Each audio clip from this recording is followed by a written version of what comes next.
Votre invité à présent dans la grande interview en direct sur Boursorama, c'est Samy Char, chef économiste de la banque suisse Lombard-Odier. Bonjour Samy. Ça va bien vous-même, bonne année? Bonne année. Ah, ça y est, on vous voit. Ça va? Ça va pas mal. Bon, vous êtes en Suisse, c'est pour ça qu'on ne voit jamais en plateau avec nous, mais cette année, dans les bonnes résolutions, il faudra venir nous voir en plateau. Samy Char, justement, la Suisse, Avec plaisir. on en parle, Forum économique de Davos, qui s'ouvre aujourd'hui pour une semaine. Euh, tout le Gotha, comme chaque année, 54e édition, je crois, tout le Gotha du business, de la politique qui sera présent dans les grisons suisses. Est-ce que, au-delà du risque géopolitique, qui est compliqué pour un économiste à circonscrire, est-ce que les patrons ont, en ce début d'année, selon vous, de quoi être plus optimistes que l'an dernier, au même moment, il y a un an parce que, pardon, les choses sont plutôt bien passées en 2023. On a eu l'inflation qui a reflué, une économie américaine qui est résiliente, qui est en bonne santé. Est-ce qu'il y a de quoi, quand on a un grand patron et qu'on vient à Davos cette année, être un peu plus optimiste, hein, ou pas? Oui, je partage ce point de vue. Le sentiment, c'est que progressivement, on revient à une forme de normalité. Alors je sais que c'est peut-être pas le sentiment de tout un chacun, mais on vient de vivre 3 années complètement anormales sur le plan économique. On a eu une grande pandémie, on a eu la guerre en Ukraine, on a eu le choc de prix des matières premières, on a eu l'inflation, on a eu les banques centrales qui ont dû très brutalement appuyer sur le frein et monter les taux. Et je dis pas qu'on va gommer ces 3 années, mais petit à petit, on retrouve une forme de normalité. La croissance, certes, très modérée, mais enfin une inflation qui revient vers des choses qu'on a déjà vues par le passé, les banques centrales qui vont peut-être pouvoir baisser un petit peu les taux.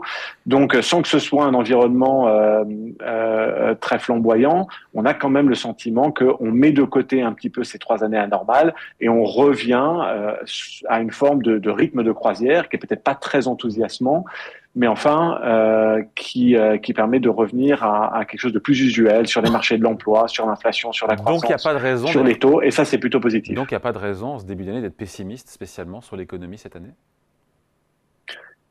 Les fondamentaux je dirais, acceptables, sans être très enthousiasmants, mais évidemment, il y a des risques, et vous l'avez évoqué au début de votre question, qui pourraient remettre en cause le fait qu'on revienne à la normale sur un certain nombre d'éléments.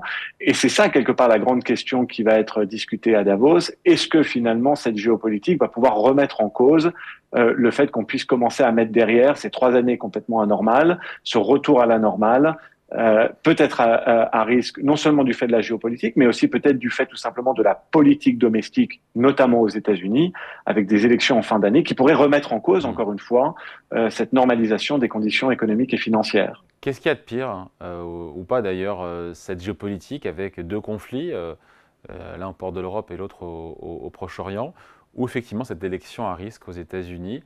Enfin, on se souvient que pour la bourse, l'élection de Trump en 2016, ça n'a pas été une mauvaise chose, hein. Oui, c'est vrai, mais il y a vraiment ce sentiment que l'élection américaine pourrait exacerber les problématiques géopolitiques. Et je dirais qu'il y a un petit peu un parapluie autour, au-dessus des deux conflits que vous avez mentionnés. C'est le fait qu'on a vraiment cette logique de bloc qui se remet en place. Et derrière cette logique de bloc, le bloc américain d'un côté, le bloc chinois de l'autre, on est ces espèces de confrontations indirectes en Ukraine, au Moyen-Orient, comme d'ailleurs pendant la guerre froide, on avait des confrontations indirectes entre les deux blocs. Je pense à la Corée, je pense au Vietnam, je pense à l'Afghanistan. On retrouve un petit peu ces conflits indirects entre les blocs, mais ça veut dire quelque chose de très important qui paraît être vraiment l'élément géopolitique qu'on va devoir gérer ces prochaines années, c'est la sécurisation des chaînes de valeur. Derrière, les blocs cherchent à se dérisquer, c'est un peu le terme à la mode, l'un de l'autre, moins dépendre l'un de l'autre, et on voit bien que ce soit dans les transports commerciaux, que ce soit dans les chaînes de valeur, dans les chaînes de production, dans les flux de capitaux, il y a cette grande volonté de ne plus dépendre l'un de l'autre, de se dérisquer l'un de l'autre, de trouver des alternatives entre les deux blocs. Et c'est ça qui est vraiment l'élément marquant. Le commerce mondial, les flux d'investissement sont en train de changer parce que le monde change et parce que les deux blocs sont de plus en plus euh, euh, ont une relation de plus en plus difficile l'un avec l'autre. Et ça, c'est un élément important. Et évidemment, l'élection américaine va venir exacerber ou non cette réalité des sécurisations des chaînes de valeur. C'est quoi pour vous, Saint-Michel, le plus gros risque que vous avez identifié cette année pour à Je la fois dirais l'économie et les marchés financiers? en tant que gérant d'actifs pour notre clientèle, ça peut paraître paradoxal, mais je pense que le plus gros risque a encore à faire avec les taux d'intérêt.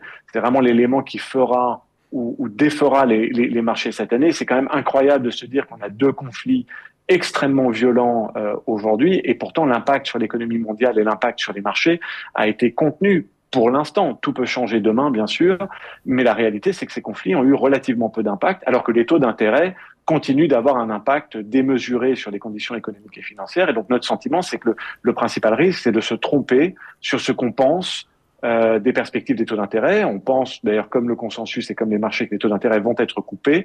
Mais si on se retrouve dans un environnement où les banques centrales sont contrariées dans leur volonté de couper les taux, ça pourrait vraiment avoir un impact très négatif sur les marchés, sur l'économie. Mais pour ça, il faudrait qu'on ait une mauvaise surprise sur l'inflation cette année. C'est possible pour vous qu'on ait une mauvaise surprise? On a compris que l'inflation restera une des boussoles, la boussole, encore une fois, des marchés. Mais parce qu'on comprend bien que toute mauvaise surprise sur l'inflation viendrait remettre en cause justement ces baisses de taux tant attendues et déjà pricées par les marchés financiers? Je dirais que le risque est assez contenu. Tout ce qu'on voit aujourd'hui indique que l'inflation devrait continuer de se normaliser. Bien sûr, ça ne veut pas dire qu'on va retrouver les prix de 2019 ou de 2020, mais ça veut dire que ces prix vont arrêter d'augmenter. C'est une maigre consolation, mais ça veut quand même dire que la détérioration du pouvoir d'achat devrait maintenant s'arrêter et se stabiliser.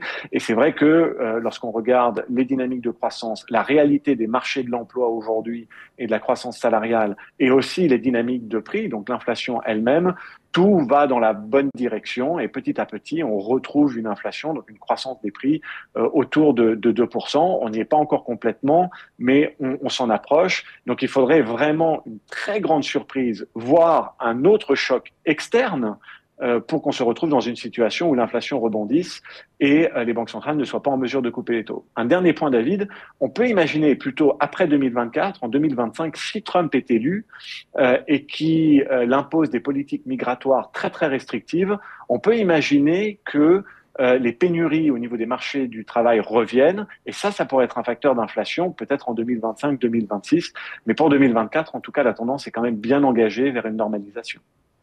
Après, c'est intéressant parce que je lisais un bout d'interview de Philippe Lane, qui est le chef économiste de la BCE ce week-end.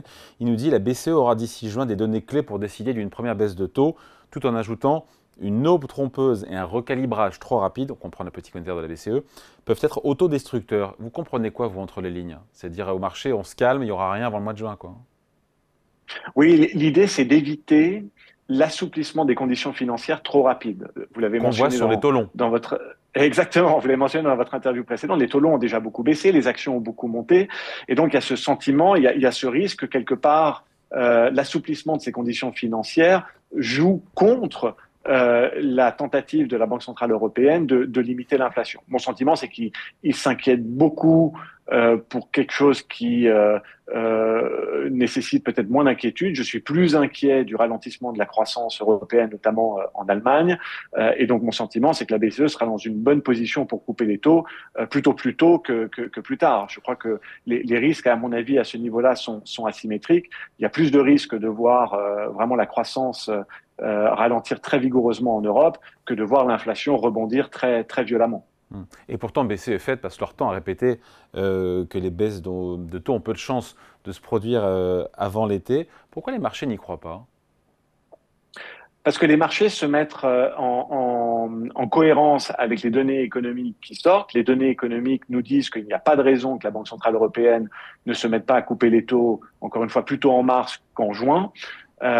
Et il va falloir démontrer du côté de la BCE qu'elle veut les garder plus longtemps que nécessaire. En gros, les rapports d'inflation des 2 mois qui vont venir, également les rapports de l'emploi, la croissance salariale, ça va être des facteurs déterminants. Mais la réalité, c'est que le rythme de ces derniers mois donne plus d'eau crédit au marché. Si l'inflation continue de se normaliser à ce rythme-là, on sera à 2% bien avant l'été, et donc la BCE sera dans une situation de baisser les taux bien avant l'été. Ce que fait le marché, c'est simplement regarder ce qui vient de se passer, et ce qui vient de se passer indique qu'il n'y a pas besoin d'attendre l'été. Et donc votre scénario de baisse de taux, parce que tout le monde, effectivement, on en a compris, même le gouverneur de la Banque de France l'a rappelé, sauf choc, il y aura des baisses de taux de la BCE, à la fois fait des BCE d'ailleurs, soit dit en passant.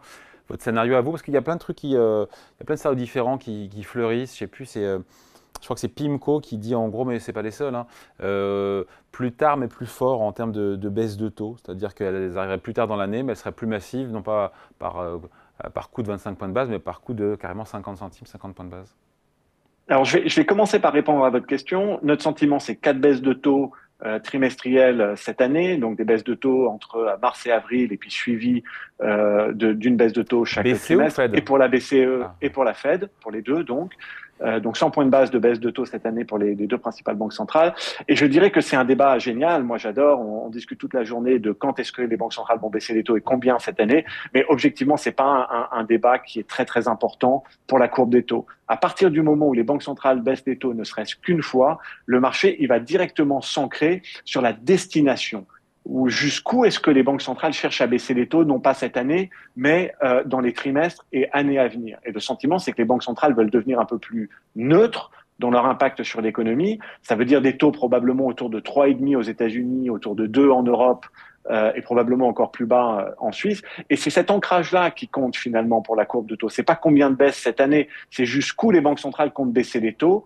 Et il nous semble que le point neutre est une bonne destination, c'est-à-dire le point qui n'accélère ni ne freine l'économie. On ne sait pas très bien quel est ce point pour être complètement franc, mais il nous semble qu'il serait certainement autour des zones que j'ai évoquées juste avant, 3,5 aux US, 2 en Europe.